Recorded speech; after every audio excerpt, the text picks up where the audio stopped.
Қадірменді қазағым, тыңдаңыздар. Сіздер ойлайсыздар ғой, бізді билік басқарып отыр деп, өздерінше бізді ойлап жатыр деп.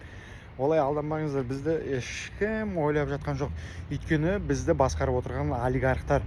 Қай саланы алсаңыздар да, маған бір мысалы табыңызшы.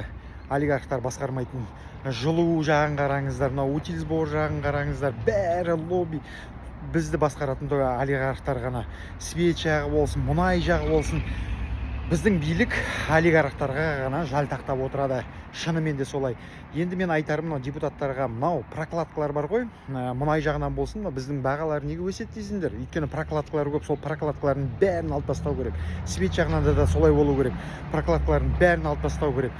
Мынау жылу жағынан болсын, коммуналдық жағынан болсын, бүкіл прокладкалардың бәрін алып тастау керек. Сол кезде ғана біздің мынау қарапайым халыққа кішкене жеңіл болады өмір сүруге.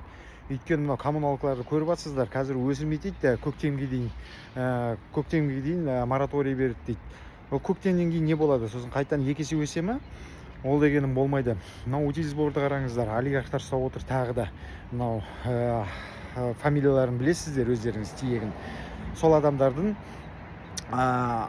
тыңдамай-ақ өздері істей алса, бизнестарын жүргізе алатын болса, машиналар шығара алатын болса, конкуренция шыдайтын өздерінің бизнестарын ашсын. Конкуренция шыдамай ма?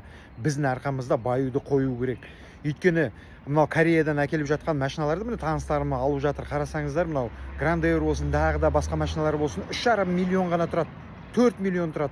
Әдемі зың деген машиналарыңыз, білесіздер ме? Соны әкеледі, мына жақтан үстінен тағы да 3,5-4 миллион төлейді. Еш нәрсеге емес, сонда түкке керек емес нәрсеге. Мен келіспеймін ондайға.